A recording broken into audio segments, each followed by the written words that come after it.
climate change. World leaders are currently meeting in Bonn, in Germany, for the 23rd Climate Change Conference, known as COP23, to discuss how they can meet the goal of the Paris Agreement to keep global warming under 2% this century.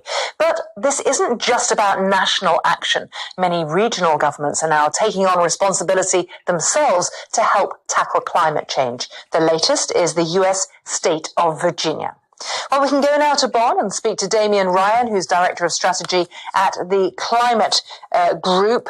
And Damien, why this emphasis on political players beyond or below national capitals? Well, it's really because of the power that these governments have in terms of the actions that they can take to address climate change. And it's also really important from a political perspective, because what they're able to do is provide political space to national leaders so that they can come to places like Bonn, to the COP here, and to be able to take more ambitious action at the international level. So that's why they're critical to this process. And you're talking about some pretty big players. If you look at, say, the state of California, that's a huge economy in its own right. Yeah, that's absolutely true.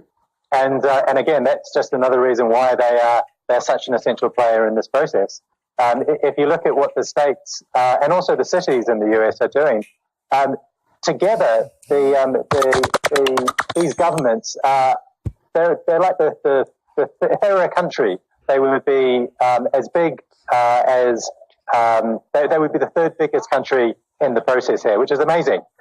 So there's a huge amount of power, political power in their hands, and that's a really important thing to be able to leverage. What exactly are they committing to when they join the coalition as states or regional governments? Sure. So the Under 2 Coalition is basically a group of nearly 200 governments who are committed to delivering the goal of the Paris Agreement, which is to keep global warming under 2 degrees, hence the name of their coalition. And what these governments are doing, they're first of all, they're committing to reducing their emissions by up to 95% by 2050. And they're doing that in 3 ways. They're committing to take action to disclose the emission targets that they have and their emission levels. They're working to share policy through peer learning activities. And they're also implementing deep decarbonisation plans to enable them to get from where they are now to where they need to be in 2050. And we've been talking largely about politicians, about governments, but can big businesses play a part here? Oh, yeah, absolutely. And what you're really seeing here at COP again this year is businesses showing up at demonstrating climate action that they're taking. So, for example, we're very pleased to have 2 new companies join an initiative of ours where companies are committing to adopting 100% electric vehicles in their fleets. We've got over 100 companies committed to 100% renewable energy targets.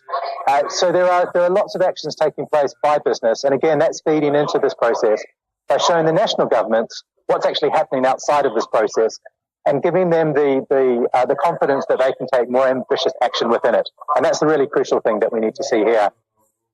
Good to hear about some progress. Damien, thanks very much for joining us on BBC World News.